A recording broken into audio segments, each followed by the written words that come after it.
Carol, Sedna here. Yeah, so going to be discussing to some degree the viability of um, charities as solutions to problems. Right. This is in part spurred on by the time of year. Um, then it's going to be a level of additional drive likely from many charities to gain donations and support this time. Apparently it's supposed to be a time of giving, so that makes sense. You know, it makes sense from a marketing perspective, so you can't fault them too heavily on that, in theory. So yeah, so we can expect that, and you know, but this does, of course, raise the question of why charities exist and how helpful are they? So charities exist because the way the world is currently structured, plenty of systems or plenty of a lot of people are left without needs met. You know, where needs are not met, there's a lot across the globe. Right, a lot of people have their needs left unmet met across the globe, and so the theory is that charities can step in and fulfill some of those needs, whether that be helping homeless people get housing, or at least temporary housing, or food, handing out food to people, whether that be trying to prevent people going homeless in the first place, or even you know, work providing clean water or education, things like that in places, which is all good work. Obviously, it needs to be done, but that's why charities exist, essentially. In theory, and to some degree in practice, they act to ensure that where basic needs are not being met by other systems, someone steps in and meets those needs. That is the theory, and occasionally the practice, although not always. And there's the unfortunate truth that, as much as that is the theory of it, in practice, some, not all, but some charities end up spending a significant portion of the received income of the money they have to spend on ridiculously high salaries for some of their employees, far above and beyond a living wage, on advertising to gain it to in theory gain more visibility and therefore more donation, and other unnecessary expenses in the doing of the work. Now, there's arguments to be made about how much pay is fair and all of this, but it would generally, I think it would generally be reasonable to say not significantly above a median wage is a fair way, hey, for anyone to be taking, really, you know, um, in at least given current situations, and especially if you're going to try to claim to be, good, moral, and upstanding and helping people, then that seems like a reasonable line in the sand, at least to me. Um, so yeah, but of course that's not always the case, and there are some charities that do legitimately spend the vast majority of the money they get on continuing the works. Um, and but the real problem here isn't that charities exist and they sometimes do good work and are sometimes a little inefficient, and often do good work and sometimes are inefficient about it. That's somewhat of an inevitability. Inefficiencies happen. You know, under the system we have, people will take paychecks that they could get away with, right? That's a thing that happens. Not everyone, of course, but some people. And that's in many ways the fault of the system, not the individuals. Although, of course, the individuals in this instance can be held to some level of fault due to, their claims at morality, essentially. It's it is, however, of course, the real problem is that charities are needed in the first place. Right? Why are these needs being unmet? The vast majority of the time, these are not needs that could not be met.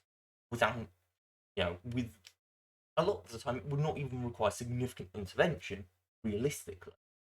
The needs can be met with relative ease a lot of the time, and yet they are not. You know, people are homeless, while there are plenty of homes left empty, right, or only being occupied as holiday homes for people, rather than as full-time occupant, rather than having full-time occupant, right? And even where there is not enough housing directly in housing stock, building new housing isn't that expensive, realistically, especially if all you're looking for is a simple house for a family, or even an individual, right? Or a block of flats for some individuals. None of that is that expensive per unit to build, realistically, and there are massive markups from construction, from the construction costs to sale prices, even on the more quote unquote affordable homes. And of course, so that's one example, right? Why are people going without food? Well, there's no way to guarantee that a lot of food is thrown out or, otherwise wasted currently. Significant chunks of it simply just go to waste. Food that could be used to feed people, a lot of it goes to waste. Now, again, this is the fault of the system. This is capitalism's fault. The system will not fix these mistakes. It will allow charities, to put plasters over gaping wounds, but that's all a charity can do, is put a plaster over the gaping wound. It's all well and good being able to, heal the direct visible injuries, but they cannot. The charity will never be able. Charities do not work to, and often cannot. They do not have the resources necessary, or the competencies, or the vision necessary to work on solving the issues behind why those injuries are happening, why that harm is coming back in the first place. Yeah. And all of this, though, is relatively minor compared to the real, more significant issue that is quote unquote philanthropy. Now, philanthropy arguably historically had some level of good intention behind it, right?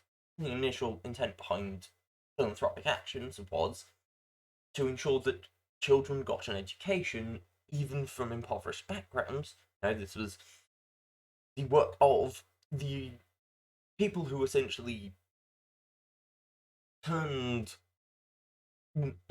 made philanthropy into a thing. They were capitalists in Britain in the Industrial Revolution, right?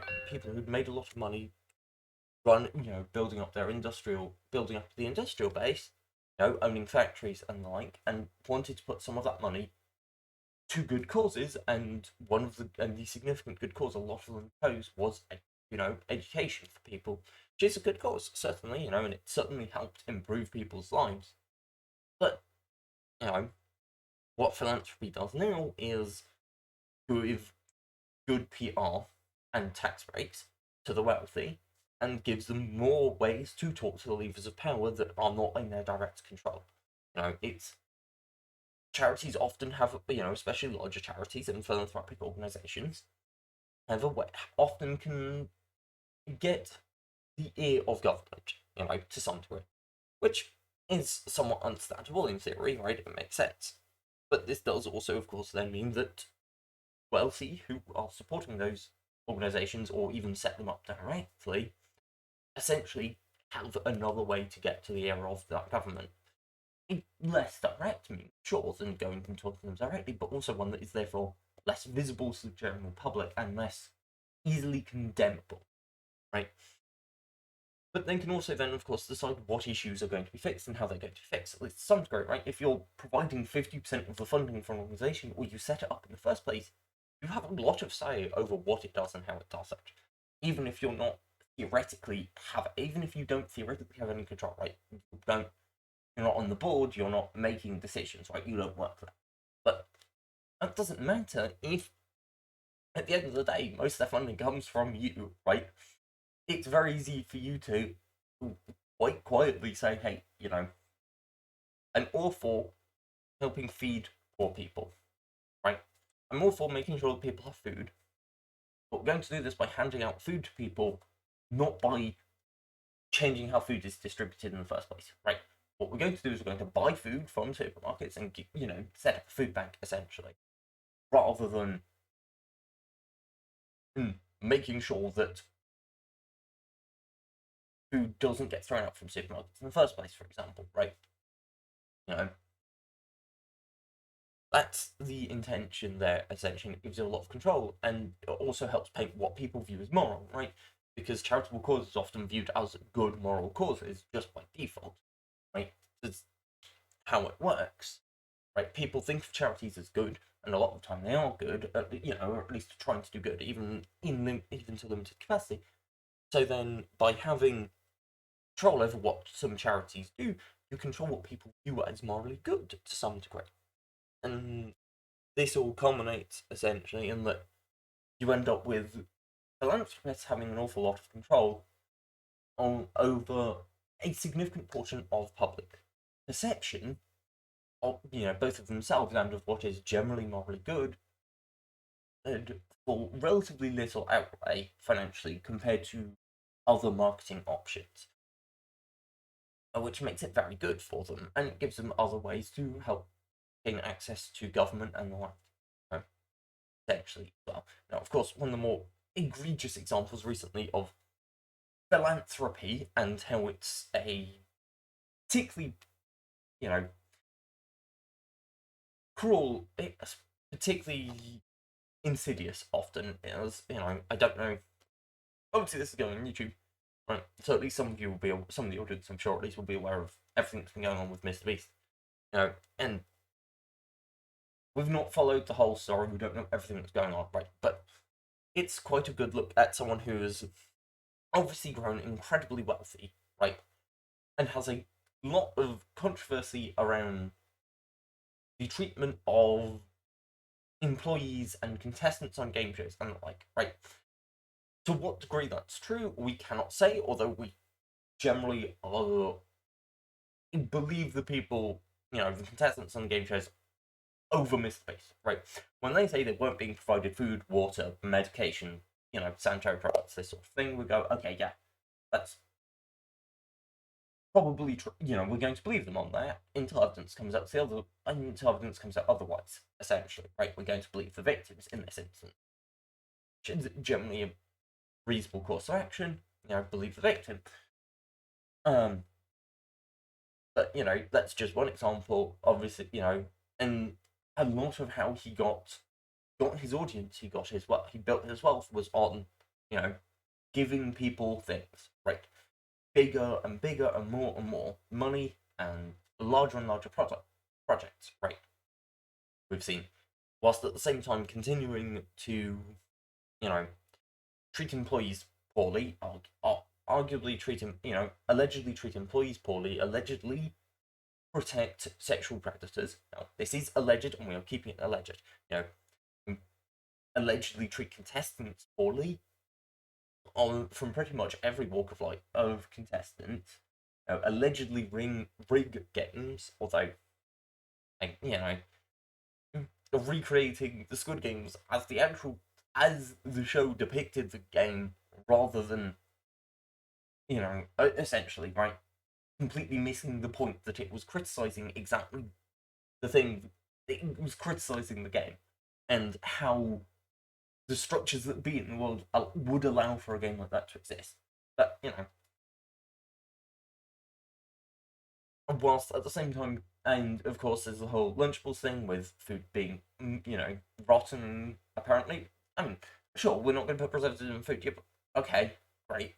You need another way to ensure shelf stable, then you clearly haven't invested in that properly, because it's not shelf stable, clearly. And of course, the whole prime energy drink. Oh yeah, no, we're better than Lunchables because we don't have lead in it, and then the number of controversies of a prime energy drinks having lead in them, etc., etc., etc. You get the point, right?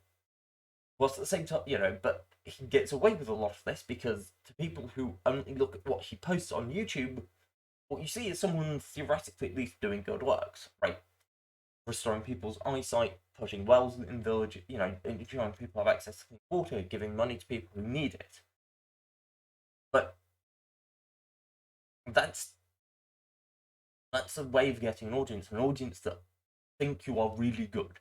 You're a good person inherently because you're doing all these good things, right? It's a way of shielding yourself from immoral criticism and gaining a very loyal audience of people who will support you to the ends of the earth, right? It's effectively worked in many ways as well, right? Anyway, yeah, I think that's everything. I was going to draw more. Oh well. I guess I'll leave the lake in the river as it is. This System signing out. Hope to catch you all next week. Please do remember to like, subscribe, comment, especially if you've got any questions you want answered. Be happy to answer them either in the comments or in another video. So catch you all next week.